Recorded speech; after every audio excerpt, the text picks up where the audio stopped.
السلام عليكم ورحمة الله وبركاته. تشوز اختار.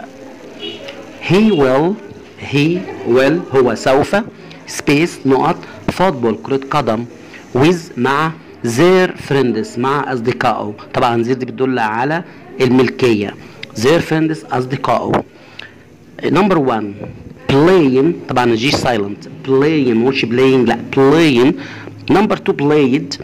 نمبر 3 plays. نمبر 4 play. طبعا الإجابة الصحيحة يا شطار بلاي. لماذا بلاي؟ لأن القاعدة تقول يجب أن يكون الفيرب الذي يأتي بعد ولا لابد أن يكون في الانفينيتيف، والانفينيتيف يعني المصدر، والمصدر يعني التصريف الأول للفيرب، وهذه قاعدة ثابتة.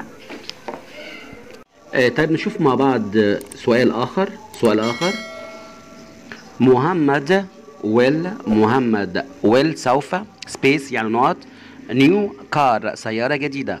بايس يشتري ولا بوت اشترى ولا باين الشراء نفسه ولا باي يشتري. طبعا بالنسبة لحرف جي إذا جاء في آخر حرف الكلمة يكتب ولكن لا ينطق، يعني ما أقولش باينج لا باين. يبقى نلاحظ هنا حرف الجي سايلنت، يبقى حرف الجي إذا جاء في آخر حرف الكلمة يكتب ولكن له لا ينطق. طبعا الكلام ده على responsibility على مسؤوليتي. طبعا الإجابة الصحيحة شطار تبقى باي. يبقى محمد سوف باي يشتري نيو أكار سيارة جديدة. طب ليه خدنا باي؟ عشان قاعدة بتقول والله الفعل الذي يأتي بعد ولا لابد أن يكون في صيغة الانفينيتيف يعني المصدر، والمصدر يعني التصريف الأول للفيرب، عشان كده اخترنا باي.